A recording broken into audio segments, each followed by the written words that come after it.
Do you have a t-shirt that you love but it's too tight on you? Well, stick around for this easy transformation. I'm Jude Bell and this is Threadhead TV. Thanks for joining me. This black t-shirt was too short on me, so I love that I can give it a second life. Just make sure that your side panel tee is long enough, and we will get into the measurements on step 2. Step 1, cut down the side seams of your t-shirt. Step 2.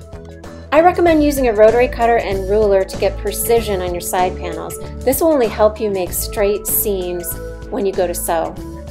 If your side panel t-shirt is on the shorter side as mine was, then you'll need to maximize your panel length by cutting on the back of the t-shirt from the hem all the way up to the shoulder seam.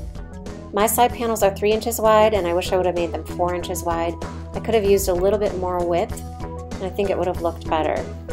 Even up the top of your side panel strips with your rotary cutter. And your last step in preparing your side panel strips is going to be using knit interfacing that you can iron on in order to stabilize those edges so that they don't roll or stretch while sewing.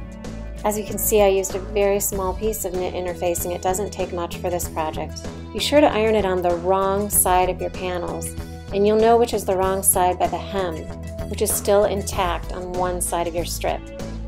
Step 3. Pin your side panel to the front section of your t-shirt, starting at the bottom, matching hems.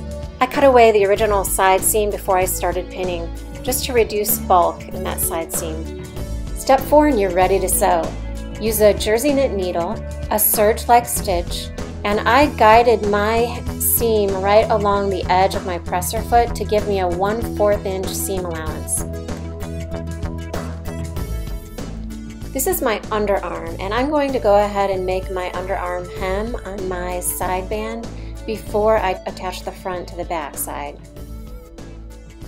Finish off the back side panel seams in the same way you did the front side panel seams. Iron your seams to set the stitches. You will also want to iron the seam allowances toward the panel. Then tack these seam allowances into place at the bottom using a straight stitch. And that's it, you're done. 5 easy steps to one great top. Thanks for joining me on Threadhead TV. Come back again for more great projects. We will be sewing the runway, so stay tuned.